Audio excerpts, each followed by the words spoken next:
stab your son, hold a baby hostage, and get slapped by Galadriel. Yep, the Squid Game finale is here. And, once again, I butcher more Korean words than a white girl trying to sing BTS.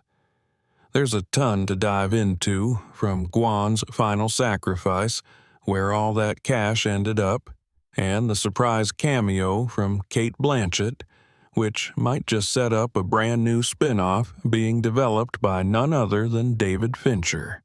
Just putting that out there. This isn't just a recap. This is a deep dive into the biggest questions and wildest theories about Squid Game Season 3. Before we begin, I'm giving you the green light. Smash that like button and subscribe.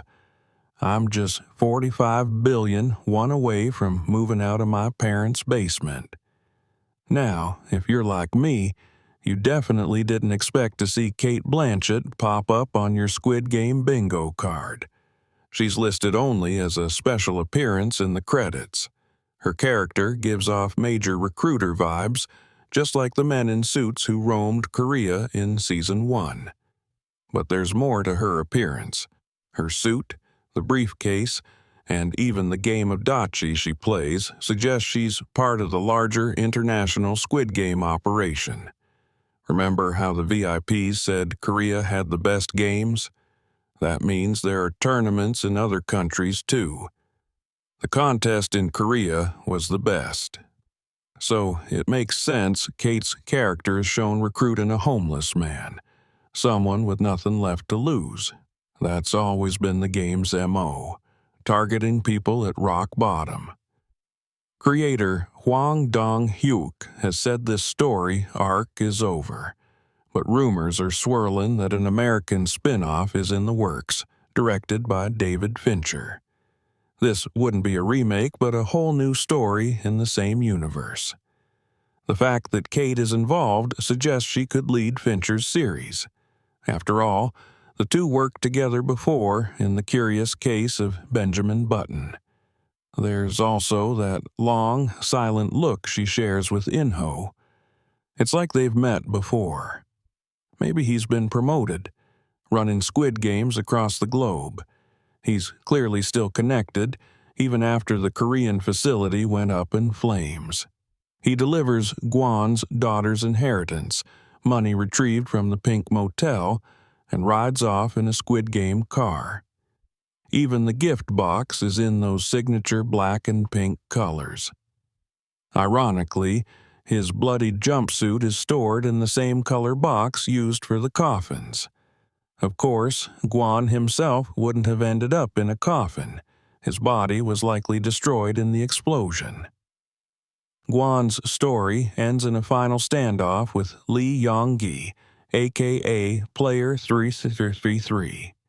He used to run a crypto YouTube channel called MG Coin, probably already exposed by CoffeeZilla. The final game puts Gi-hun, Manji, and, yes, a baby as the last three contestants. One of them must die for the game to end. Sure, Gi-hun and Manji could just yeet the baby off the ledge and split the prize. But that would make them absolute monsters, and there's more going on here than greed. See, Gi-hun promised the baby's mom, Jan-hee, he'd protect her child before she died during the jump rope challenge. The baby reminds him of his own daughter. Manji, on the other hand, is the baby's actual father. You'd think he'd do anything to save his child, but he ends up threatening to throw the kid off himself. According to the show's creator, Manji represents how society puts money and self-interest above even family. Gi-hun is his opposite, a symbol of selflessness. He's willing to die for something bigger than himself. His final line, "We are not horses, we are humans." He falls backward, never finishing the sentence. It's a metaphor. The VIPs treat players like racehorses, betting on them for sport. Fitting, since Gi-hun's debt in Season 1 came from betting on horse races. The episode is titled, "Humans Are."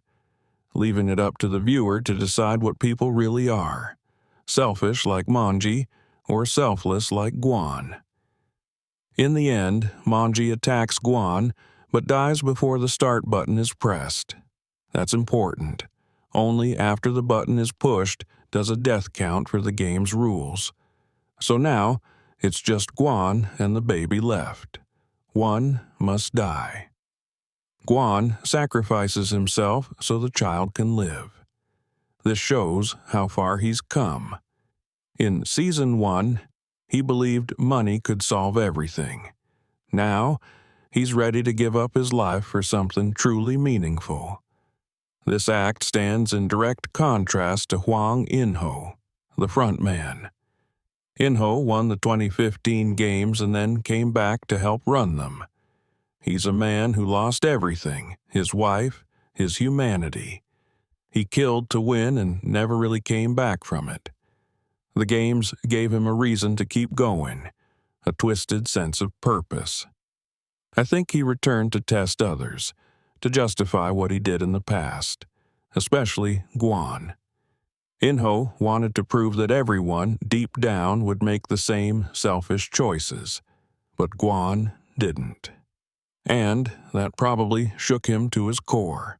In-ho's actions at the end, making sure Gi-hun's daughter, the baby, and his brother are all taken care of, show a subtle redemption arc.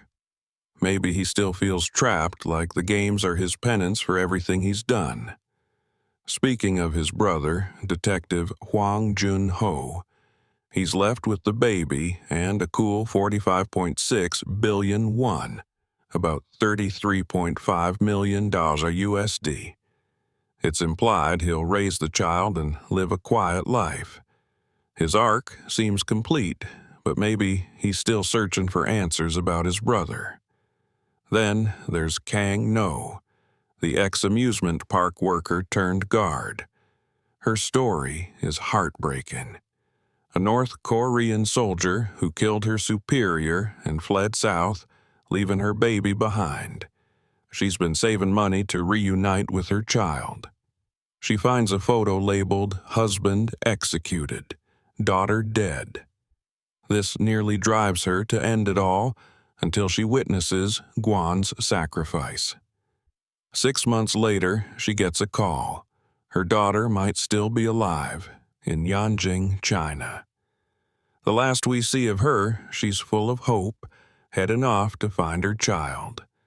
We also get a heartwarming moment when Kang Sae's younger brother reunites with their mother. You'll remember Kang Sae was one of the final players in Season 1. She had joined the game to earn money to find her mother, a fellow defector. After her death, Gi-hun took it upon himself to finish her mission, and now we see that fulfilled. Even side characters like Cho Wook and Kim Moo-dong get satisfying send-offs. They renovate the Pink Motel, becoming owner and manager, respectively. So, while Squid Game may have reached its end, this feels more like the beginning, especially if Fincher is involved. A global spin-off could take us in some wild directions. Now it's your turn. What did you think of Season 3? Got any wild theories or thoughts? Drop them in the comments.